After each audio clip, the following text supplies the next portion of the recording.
I'm Sebastian Mahfood, and you're listening to WCAT Radio, the on-air wing of En Route Books and Media, bringing you the dulcet sounds of Catholic wisdom with our host, Bob Olson, who will now introduce today's show and speaker.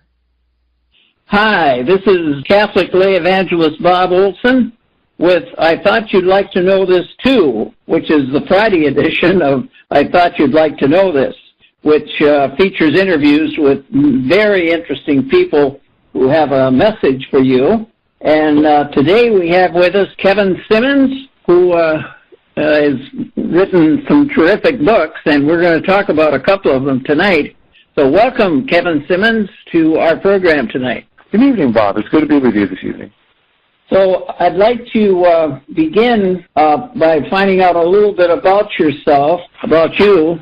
And were you a cradle Catholic, by the way? No, I am actually a convert Catholic. Okay. I became Catholic in... Oh, okay, cool. Yeah. So you became Catholic. Yeah, in 1997 officially. Okay. And it's been a wild nearly 20 years now. 29, it'll be 20 years the 29th of March.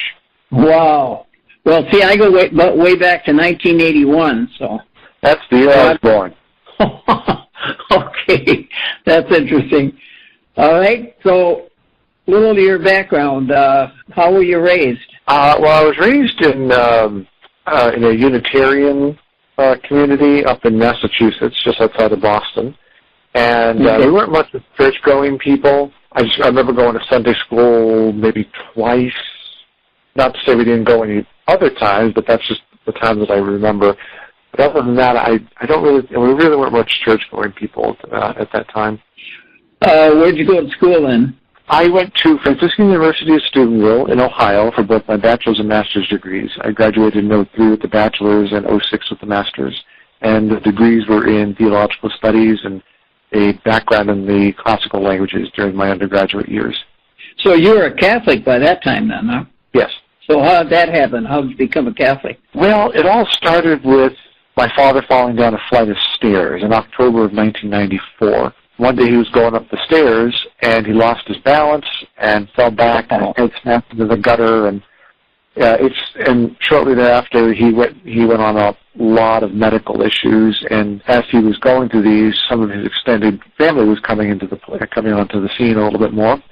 And they were Polish Catholics, and they would talk to me about all things Catholic faith, and I became interested. And so I just started picking up books or reading things, and my mother had a coworker at the time that was also a practicing Catholic, and my mother had somehow brought up to her that I was looking into this. I don't remember exactly how that all went down, but she had given me some materials as well, and one thing led to another. Here we are. Wow. By the way, you probably knew that Father Scanlon died on January 7th? I did. Requiescat in pace. May he rest in peace. He was a dear man. A lot of people owe a lot to him, myself included, particularly because of the household program at Franciscan University. I know. It's just a wonderful, wonderful man. Even if we didn't always see eye to eye on things, but I was looking at some pictures on Facebook and seeing him laid out in the casket in the same place where you saw him at the altar and then at the podium there. It's just total difference. It's like shocking, you know. I know. I felt bad that I couldn't make any of the services, but nevertheless, we pray for him. Well, tonight we're going to talk about this book, Refractions of Light. And Amazon says, for the past several decades, there has been a notable rise in claims of apparitions, visions, and messages from heaven. This growth has often led to confusion and sensationalism among the Catholic faithful. Refractions of Light, 201 Answers on Apparitions, Visions, and the Catholic Church seeks to address this situation using an easy-to-read question-and-answer format designed for a broad audience. It does not shy away from controversial topics, reaching into the relevant church documents, which it includes in its appendices to address them. Kevin Symonds' book is a must-read for anyone seeking to understand how we come to know when heaven is reaching out to us. So let's talk about this book. Very interesting. let's see, the first question that we have is, what is private revelation?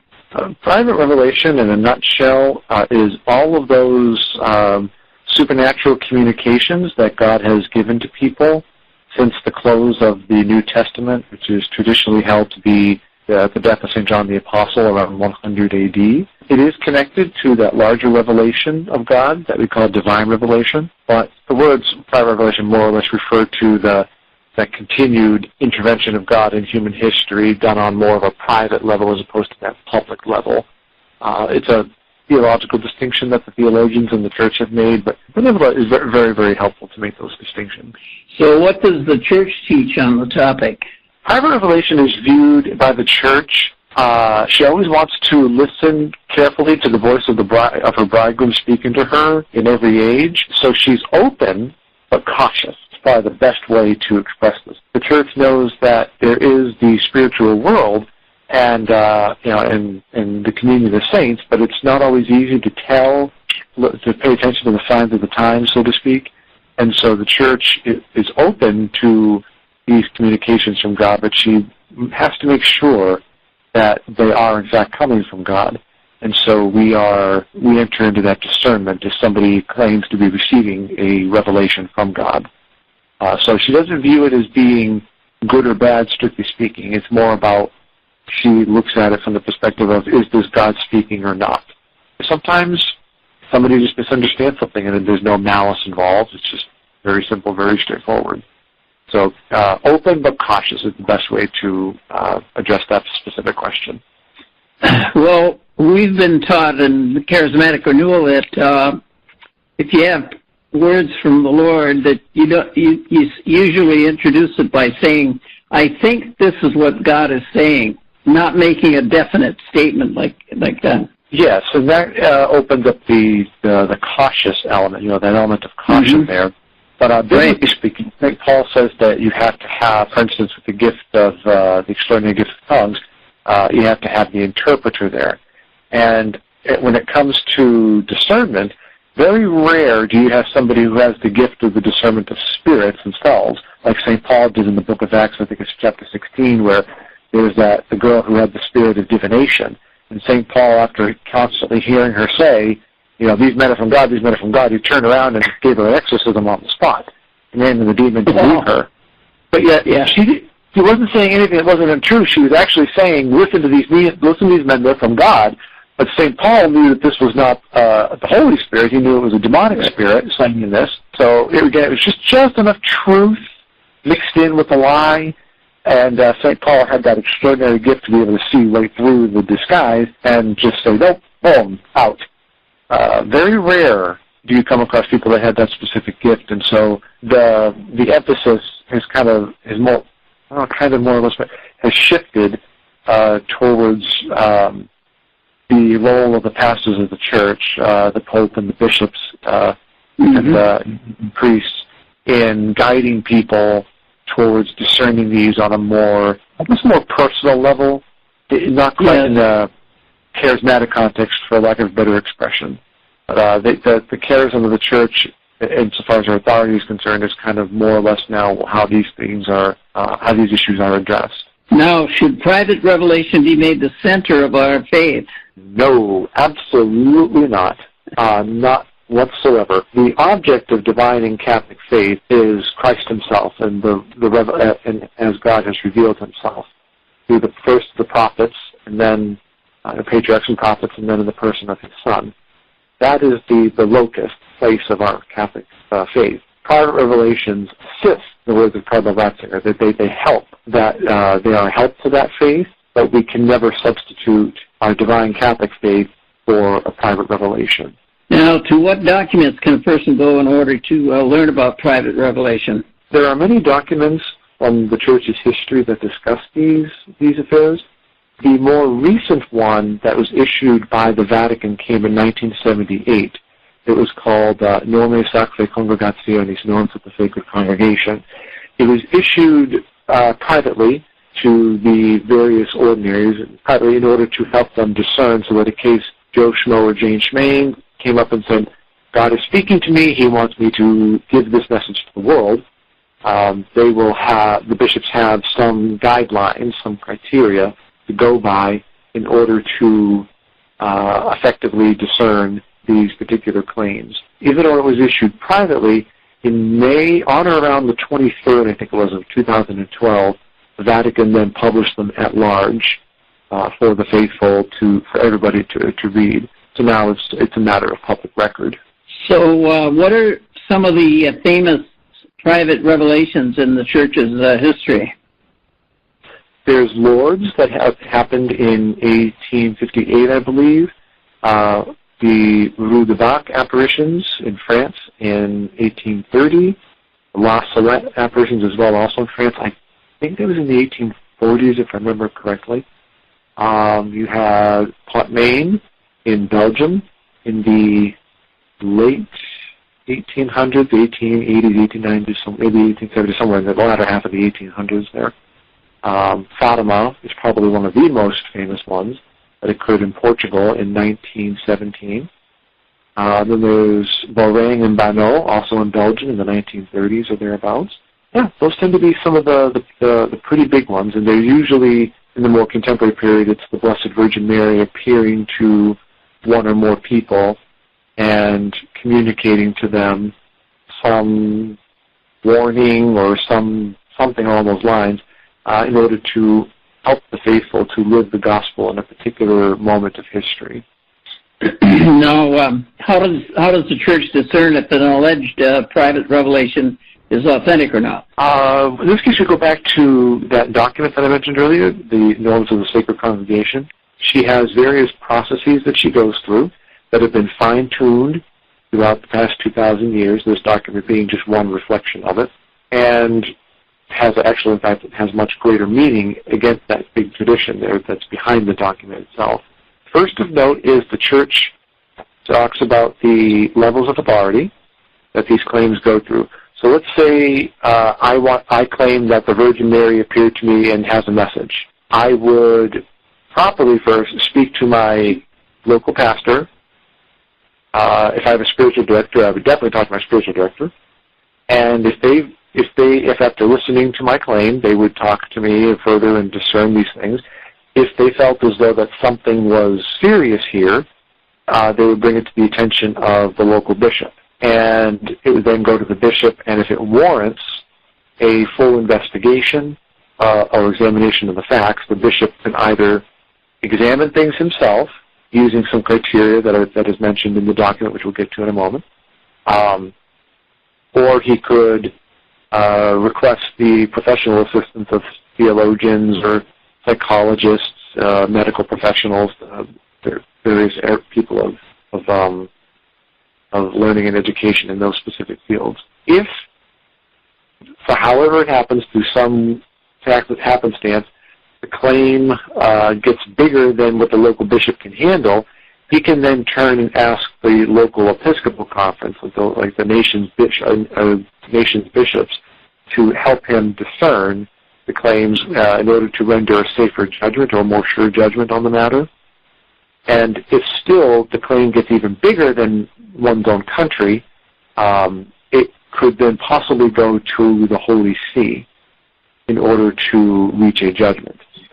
Now, those are just the levels of authority, and there's kind of nuts and bolts in between some of the finer nuts and bolts there. But as far as the various criteria that are used, the Church sets out positive and negative criteria. So some positive criteria, for instance, are things like, just generally speaking, does this person go to Mass? Are they living a normal life of prayer? Things are they psychologically balanced? Things of that sort. Some of the negative criteria, are they imbalanced? Are they crazy? Have they done psychotropic drugs, or things?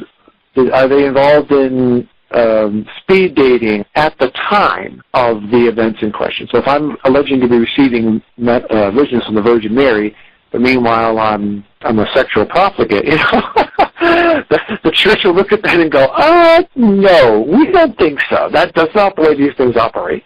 But that's a different story than, let's say, I did drugs at 20 years old, let's say, and I cleaned up my act, and for 10 years I've been clean, and I claim to then have a vision. Yeah, that's a little bit different story. The church looks at that a bit differently. So she makes a final point to say, at the time of the events in question, is there immorality or something psychologically wrong there? No. Do you have any examples of any of these that have gone all the way to the Holy See?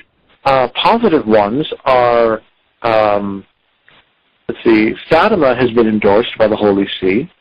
I believe Lourdes has as well.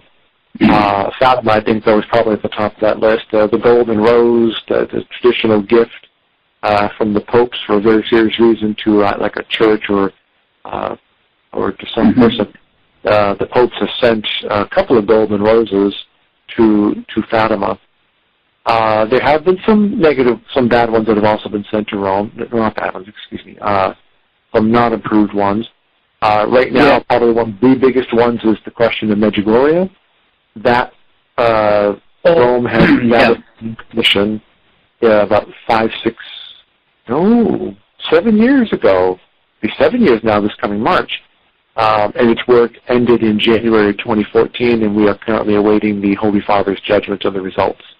What do you know about the first one in the U.S. there in Green Bay, in the Green Bay area? I live an hour and 10 minutes away from there. That was approved by the local bishop, David Ricken of the Diocese of Green Bay.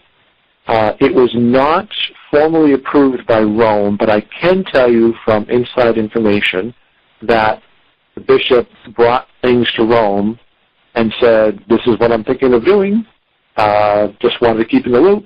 The Vatican, I think, looked at everything and said, hey, you know, if you're good with this, go have fun. I didn't realize how that happened. Yes, the bishop didn't have to go through Rome, but again, it's always good to keep Rome in the loop just so that you have a safer judgment on the matter. And I know Bishop Ricken did, in fact, bring it to their attention, and he had no problem with his decision. And you've been there, obviously, yeah? I volunteered there for about a month in June of 2011. Well, the Fathers of Mercy still there?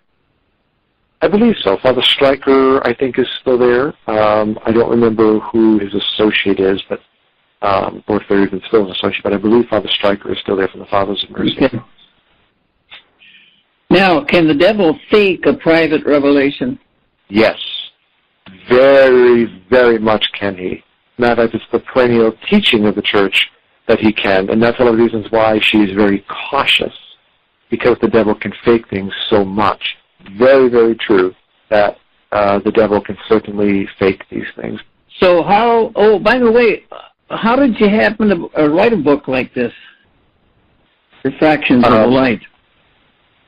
Well, it was born from a lot of my own experience working with these areas. I've been involved in the Church's theology of private revelation since about January of 2002, and actually, it really kind of you asked me really about my becoming Catholic. It really ultimately has roots in my conversion. I'll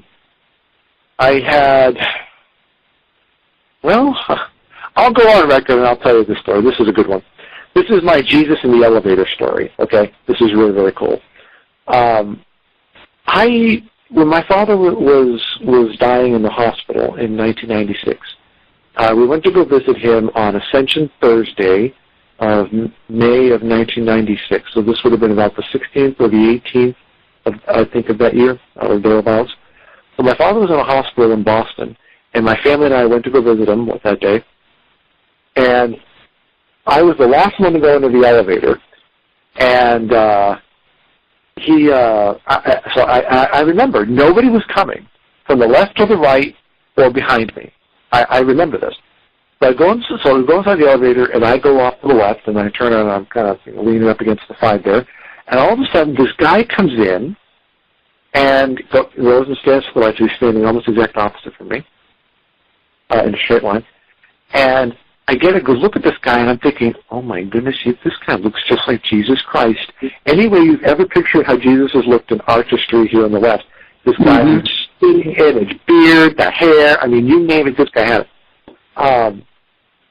And I was just like, oh my goodness, and I'm like, we're freaking out, okay, in the middle in the middle of that elevator. I'm like, oh my goodness, what is going on? Mind you, I wasn't Catholic yet. And this is the really creepy part, okay? As I'm leaning up there, freaking out, mentally, I say, are you Jesus Christ? Instantly, on proper social cue, the guy looks right at me and nods his head. Oh, my. In a yes fashion. Wow. Okay, you want to talk about really freaking out? Now I'm really freaking out. So after the elevator stops, he gets off. And it was just the creepiest thing. Now, here's the quirk of the story. My father was a janitor for what's now Verizon. This guy who looked like Jesus was dressed as a janitor. He even had the mop and bucket. I think it was a red hat on and everything. I think the hair was tied back in a ponytail, if I remember correctly. And that wasn't the only time that happened. Sometime later, I was again visiting my father, and I was sitting in his room. And I had a clear shot to the hallway, clear visual to the hallway, and he was in a room. He was on a wing where there was a slight curvature. So, he was right at the inflex of the curve. My father was right thereabouts. And as I'm sitting there visiting my father, the janitor guy comes down the hallway, pushing or pulling a gurney, I don't remember which, with somebody else, and goes into a room right by my father's room. Again, I have a clear shot of the room. Nobody came in or out of that room after that incident. So I decided I'm going to go. And this is me being the good little skeptic here. Yeah. That. So I go to that room. Nobody was there. Just poof. Wow. Gone. Now, I did one step even further. Some hospital rooms they share a bathroom, so they have adjoining rooms and they share a bathroom. I checked that bathroom. It was a private bathroom. The only way in and out of that room was that door or the window, which if you jumped out, you would have plummeted to your death. Mm-hmm. Nobody went in and out of that room after that room with the gurney. So for the past almost 21 years now, I've been convinced that I saw Jesus in an elevator and in the hospital hallway there. Wow. And so that was during the time when I was reading and studying and wanting to take these things more seriously. So I believe I've had my own personal experience. I don't push it on anybody else, and say that you have to believe this or anything. Yeah. It's my personal story. And so I've always kind of had an interest in these things, an eye for the mystical, if you will. And so after I became Catholic and went deeper into the true theology of these things, it was just fascinating to me. And so I decided to put my findings down into a book. That is a very interesting story. Thank you for sharing that. Back to fake private revelations. How do we tell if the devil is behind a private revelation? I go back to that word caution. We have to be very, very careful because the devil is very, very seductive. The church very wisely does not micromanage us in these affairs, but the devil will oftentimes appear in various ways, but the one way, the one golden rule, according to St. Teresa of Avila, she taught that if somebody is so favored with these gifts authentically, they will increase in virtue. If they are not from God, these alleged revelations, the person, their life of virtue will suffer. And so we look at how they are living the life of virtue. And this requires extensive and very deep probing examinations. It's kind of like when the church is looking into the life a person has led because somebody's proposed them for beatification or canonization. The church guts the entire life of this person. I mean, every nook and cranny of this person will be known. Similarly, with respect to private revelation, that also will happen. This person will be vetted very, very strongly. In the old days, it used to be, before the advent of like things like TV, radio, internet, Snapchat, Instagram, Twitter, and Facebook and all them, it was more exclusively in the domain of the pastors of the church to do that kind of examination. But nowadays, with all this technology, people can go online and, you can do some of your own research for your own private discernment, and maybe communicate things privately to circles of friends and stuff. I wrote an article about that called "Angry Birds and Private Revelations." After I was returning from Fatima actually in September of last year, and I was watching Angry Birds, the movie, on part of the in-flight movie. And I saw some themes in there. I was like, oh my goodness, this totally relates to private revelation. And I wrote an article and put it up on my website, kind of discussing some of those parallels. Interesting. Now, this is an interesting question. Can the devil suggest people to enter the religious life through a private revelation? Yes, indeed. In my book, I talk about this, and I get flack for this. People don't see how this could happen, but it's actually very, very simple. First of all, let me state anybody who is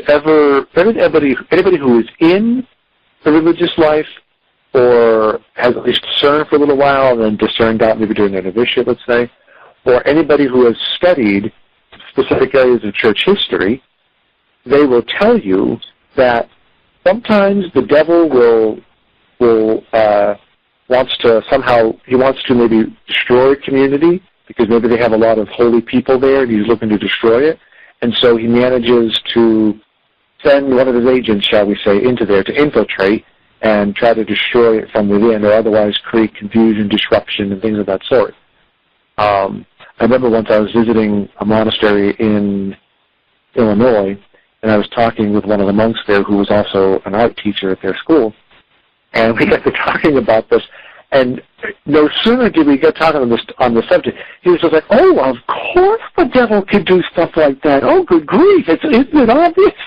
I was like, well, yes, to you and I, brother, but to others, maybe not, But the devil will certainly do that, and the way Thomas Aquinas writes about it is it's usually the devil will do that to have somebody do some work that he wants them to do. And oftentimes these people don't even know that they are at the suggestion, that they're being manipulated by these forces. A lot of times they simply don't know. Other times they do. There was one case in the 1600s, I think, Sister Magdalena of the Cross. She was possessed. She had actually willfully consented to the machinations of the devil. And so she knew what she was doing, but sometimes it's a lot more subtle, and you won't always have that clarity. But succinctly, yes, the devil can suggest people to enter the religious life in order for them to accomplish some work he wishes them to do. Now, talking about authentic private revelation, what are some of the fruits? Okay, so do you mean fruits within the individual, like say the visionaries, or fruits as in on a broader scale of like people affected by apparitions, for instance? Yeah, let's look at both of them. Okay. Well, the first one, with respect to the individual, it goes back to what I mentioned with St. Teresa of Avila. The one who grows in virtue is the one that you need to be looking at as having the more authentic revelations. They bring about an increase in humility, obedience, charity, as opposed to pride, disobedience, hatred, or indifference. Yeah. Increase in virtue, leading you towards Jesus Christ and a deeper union with God. You have a good argument that this is authentic private revelation. Anything that leads you away from Christ, as Cardinal Ratzinger put it, the three theological virtues of faith, hope, and charity, that's bad. Very, very bad.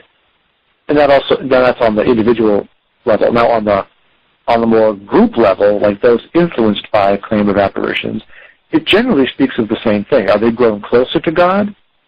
or away from.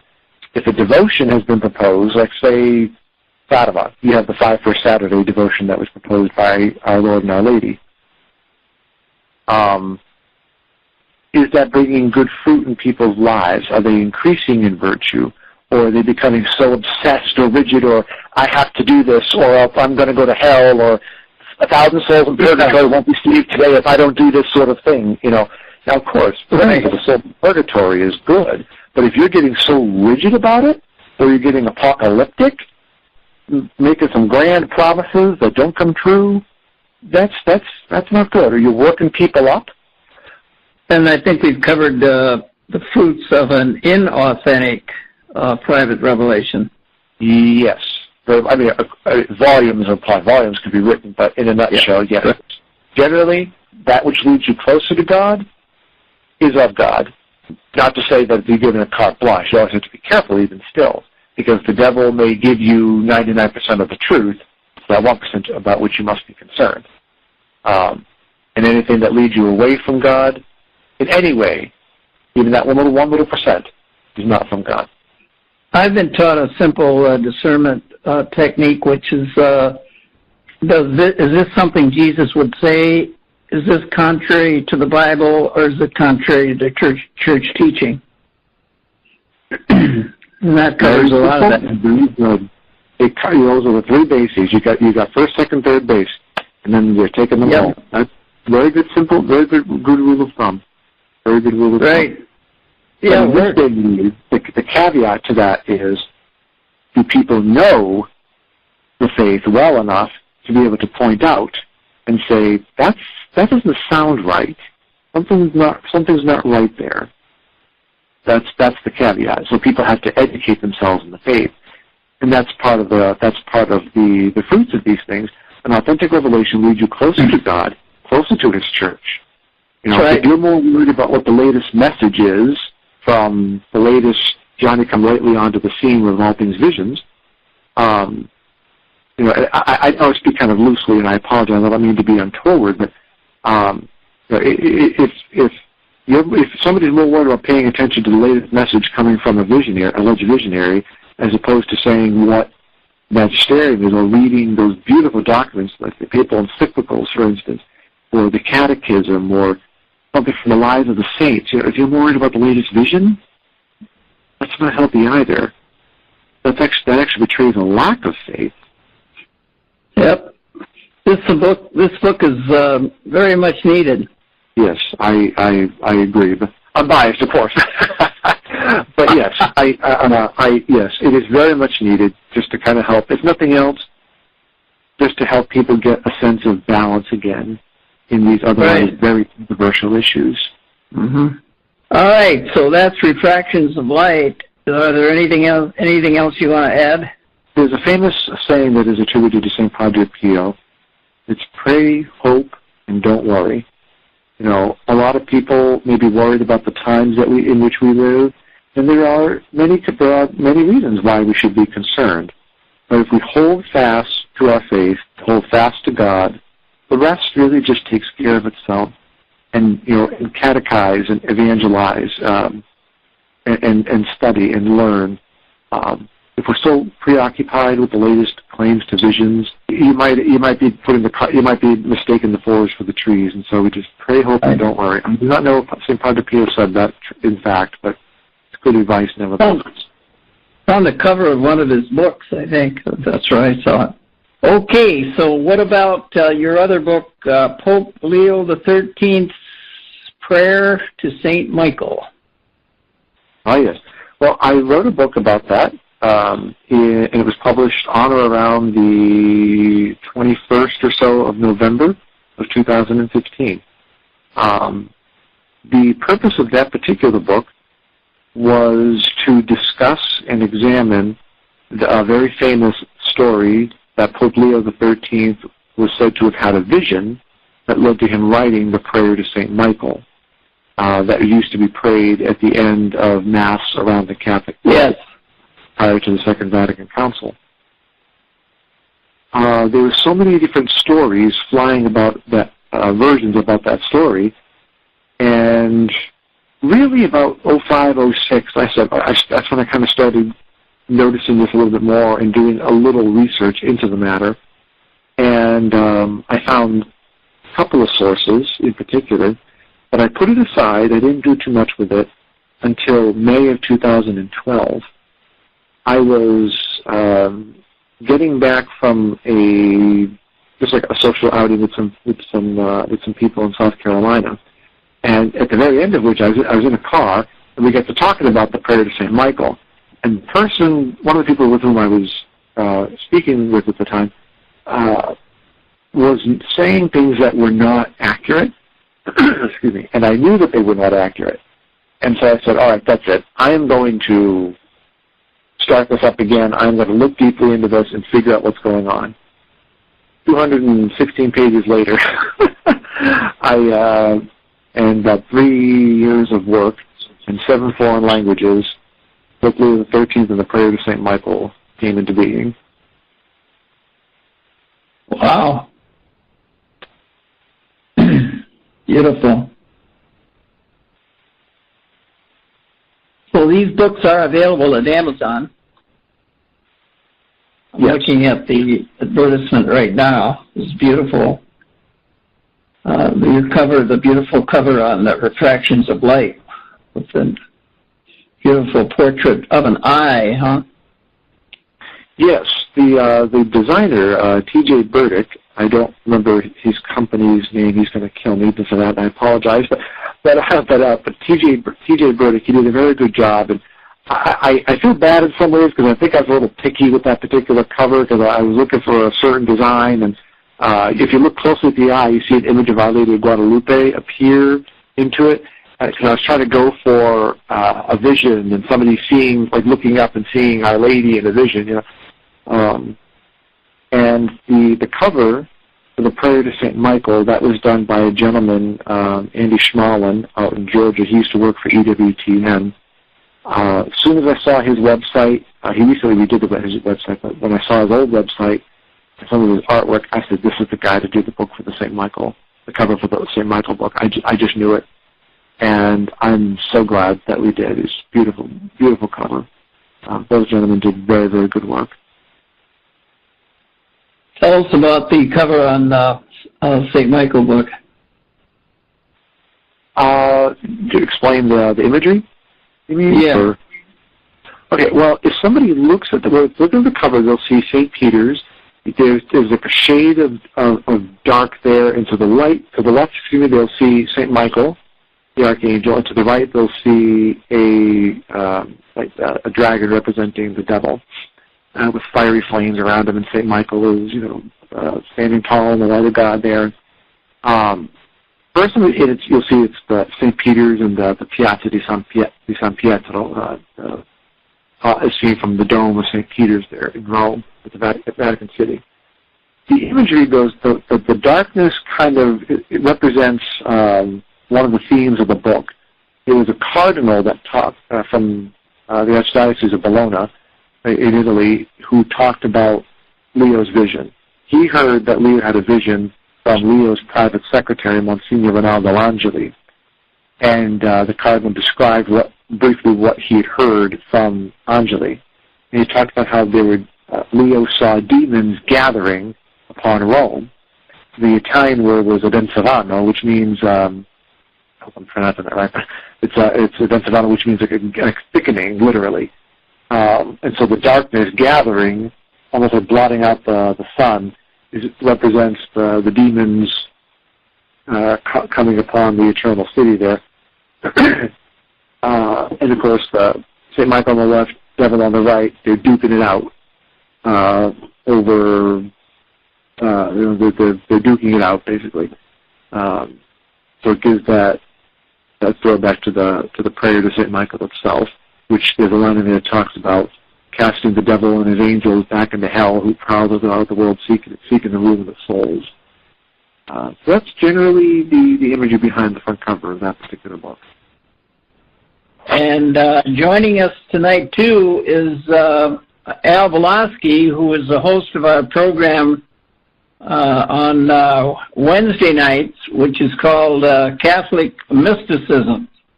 And so let's get right into it, Kevin. We're going to talk about Fatima and what happened at Fatima. So let's go. All right. Well, Fatima is a place in Portugal where the Blessed Virgin Mary appeared to 3 shepherd children, Lucia dos Santos and her 2 cousins, Francisco and Jacinta Marto. These appearances took place primarily between May 13th through October 13th, 1917, though there were some later apparitions in connection with this set of appearances. During the course of the apparitions from May to October, Our Lady had promised to perform a miracle so that people may believe the children. They were persecuted and even imprisoned for their story. Despite the hardships that they had endured, the children never recanted. In October, Our Lady performed what is known as the miracle of the sun. It had been raining that day in October, during which the rain had stopped. The clouds had parted, allowing the sun to come through.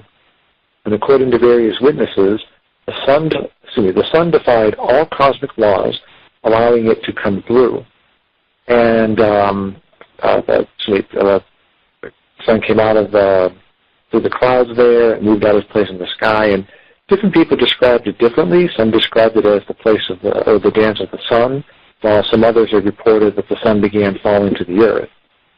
After the miracle had ended, the ground and people's clothing were completely dry. And for the next 13 years to the day, the Church examined the facts of the case, including the visionaries, and it concluded in 1930 that the events of 1917 were supernatural in origin. Since then, both local clergy and even popes have endorsed Fatima as worthy of belief, some even going so far as to say that the Church feels compelled to believe in Fatima owing simply to how prophetic it is. Okay. Now, we've heard that was a secret given to the visionaries at Fatima. Maybe you could tell us about that.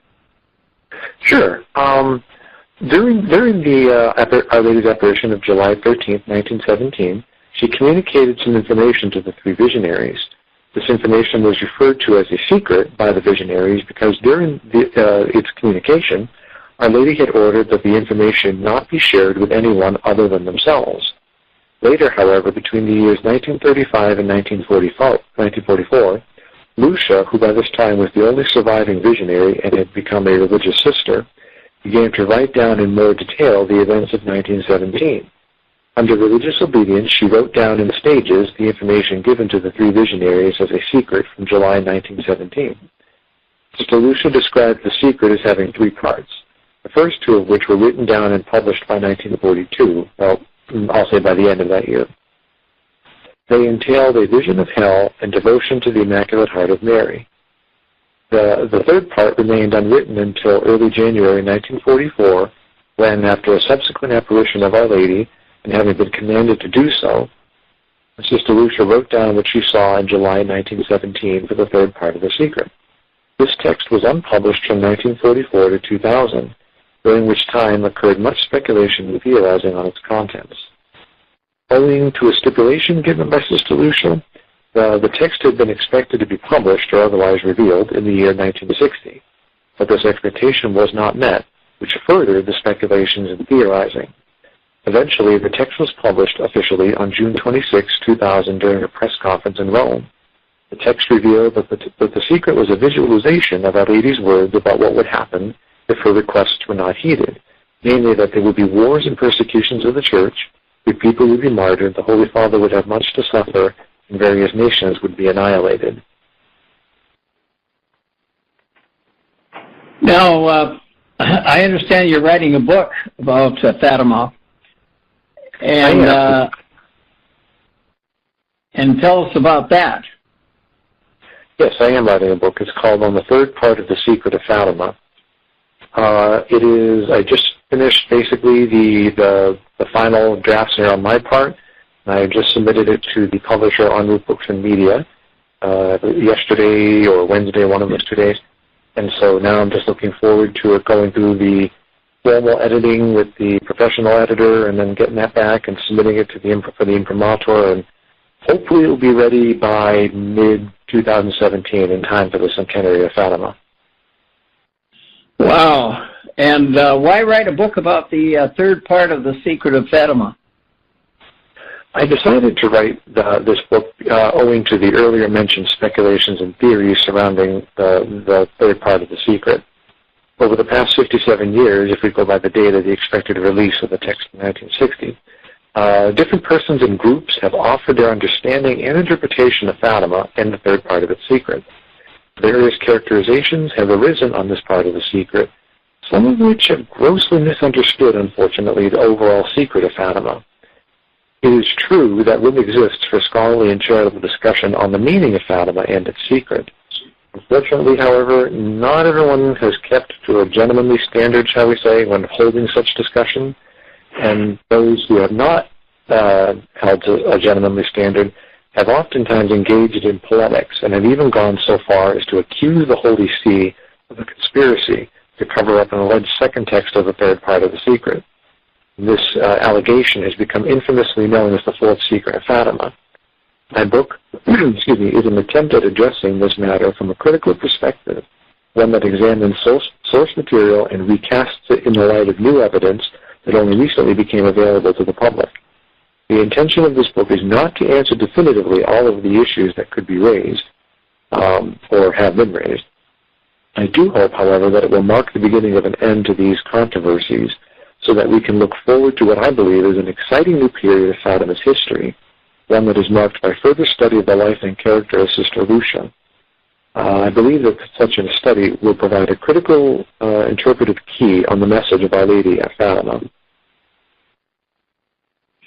Now, what would you say is the heart of the message of Fatima? Good question. Very, very debatable question. Many respected ecclesiastical authorities and scholars, shall we say, have rendered their opinion on this question. Some hold that it is the devotion to Our Lady's Immaculate Heart. Others believe it is the message of prayer, penance, and sacrifice. For my part, I have not had to look at this question too deeply for the purposes of my book. I have, however, come across it, especially materials related to Chapter 11 of my book. I render my opinion on this matter in some detail in that chapter, Chapter 11. For now, I think it's probably best to say that Fatima is intimately rooted in the call of Jesus Christ and the Holy Gospel for mankind to conversion. The path, it must be noted, of this conversion is where the crux of the present question is, and I leave the details for readers when my book is published later this year. Now, what do you hope that people will learn from reading your book then? I think that in the end, what I hope people will learn from my book is the beauty of Fatima. Assuming the endless controversies involving the third part of the secret have, in my opinion, done a lot of damage to understanding the call of Our Lady in Fatima. Anger, bitterness, distrust, and seeking of pretexts have all been engendered in not a few people. And these things are not those to which Our Lady called her children. She called upon her children to be witnesses to her Son in an age of godlessness and a rampant, pervasive materialism that offers comforts to humanity to the neglect of its God. Mankind strives after his technology, even to the point of harnessing the power of the sun to nuclear and fusion energy and all that scientific stuff, of which I don't know, much about, but in general. But nevertheless, what I do know is that because of Fatima, God reminds us through His Holy Mother, the miracle of the Son, that He is Lord and God, not us. Our Lady came to Fatima, as Pope Benedict XVI taught in May 2010. She came as a prophet to tell us of the sweet joys of God. And I hope that my book will serve to refocus people on the heart of Our Lady's call, not to be preoccupied with controversies and to be attentive to the real needs of our times. So, Al, what do you think? I've got to tell you, Kevin, I want to congratulate you because this book, I think, is so important now. And what you mentioned about the division and the controversies with the third secret, because I've run into this quite a bit, and you're absolutely right. Many people think that there's some kind of hidden agenda here by the popes, plural, and the Vatican. And the truth of the matter is it's not so. The consecration, that was valid, and this division, which certainly the Lord doesn't want, I think it's timely for this book and to end that kind of controversy. I run into people, as I've mentioned, and some of the things, these are just personal insights and not scholarly, but growing up in my lifetime, I'm 60 years old now, if anybody would have told me when I was, say, 15 to 30, that I would have saw the Our Lady of Fatima statue on a procession in Red Square in Moscow, I would have laughed in their face. I see, like it or not, with all the media attention to Vladimir Putin, there's an argument that could be made right now in the public sector and their educational sector in Russia that right now they have more religious freedom than the United States. They, for example, in their school systems are taught evolution but creationism, and then it's up to the student to decide which course of action there they want to choose to believe in. Their patriarchs for the Orthodox religion bless their military equipment, and Vladimir Putin right now is using taxpayer dollars to rebuild the churches that were destroyed under the Stalinist regime. So there's a lot of things that are pointing here, and I think a book, especially with our nation right now and the division in our own country that we see so prevalent, I think this is very timely for this book to come out, certainly during the 100-year anniversary, to get unity back. So kudos to that. Thank you. Yes, and that is part of the aim. Is I wrote this with the centenary of Fatima in mind, for sure. Yes, there's a lot of happenings right now in Russia, and I honestly don't know what to make of it all. I don't have enough intel. Recently, I participated in the 24th Mariological Congress, which is a Roman conference, but it was hosted in Fatima back in September. And I met a priest who lived in Russia, and I had an opportunity to talk to him in the old Fatima Basilica that was built in the 1950s. And he had mentioned to me that anything that you're hearing, or I don't think he said anything, he said everything, that you're hearing in the Western media about Putin, he said it's all a lie. He said it's all a lie. He said Putin is actually a very godly man who's doing what he can to uphold Judeo-Christian values, Christian civilization. But then later on that day, I spoke to somebody who used to work at the Vatican, who turned around and said, I don't think that that's entirely true, and here's why. So there's two different schools of thought. I honestly don't have enough information to be able to make an informed judgment at this time. But I do look at the political situation, and I keep my fingers on it, the pulse, as it were, to some degree.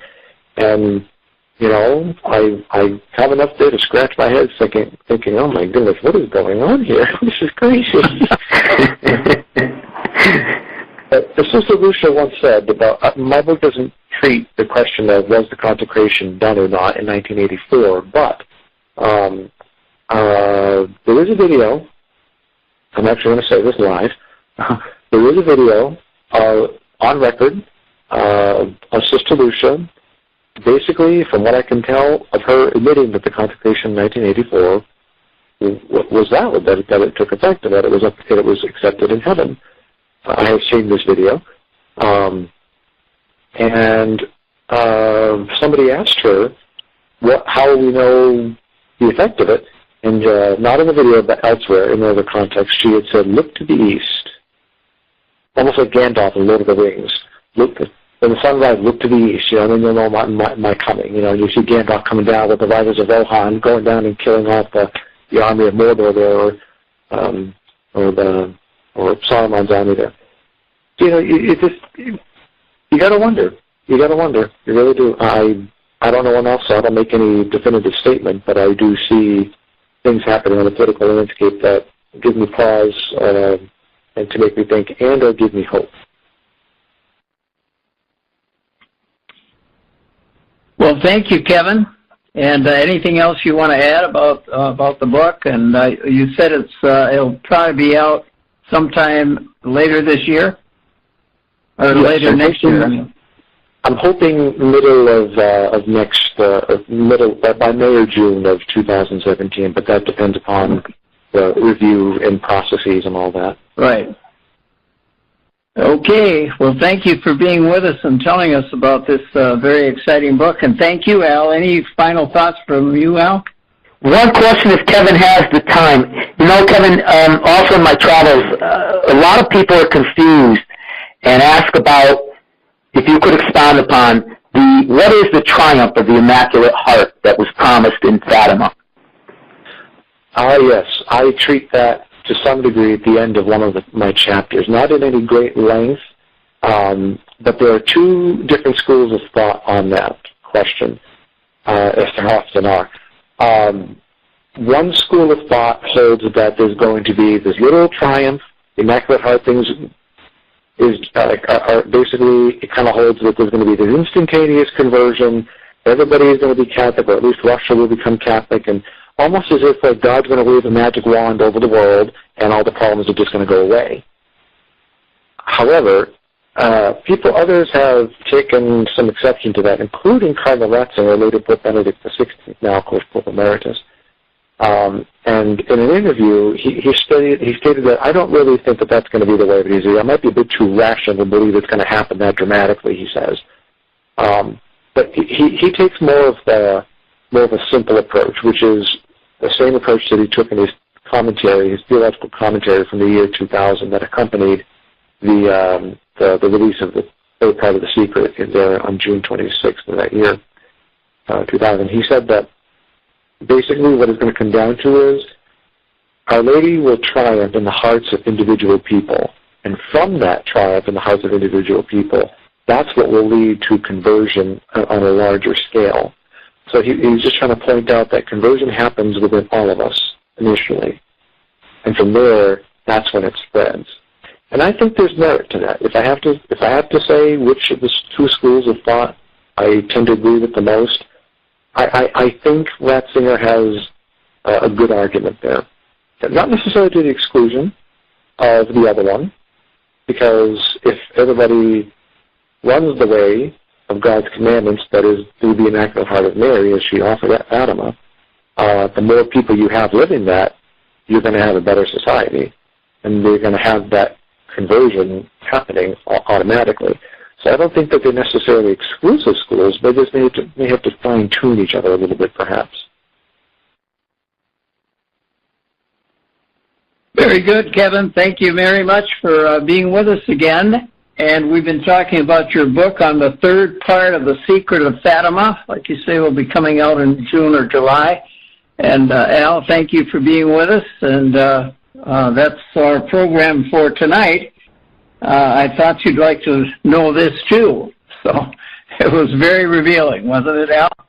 Yes, it was. And Kevin, thank you so much for the work you're doing, and God and the Holy Spirit continue to bless you and your family, and have a great 2017.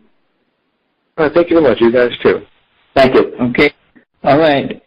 And in the meantime, we'll see you next week, same time, same station. In the meantime, God bless each and every one of you. In Jesus' name, amen. Amen. Amen. We hope you enjoyed the program and will join us back for another show on WCAT Radio. This is Sebastian Mahfood. Good day.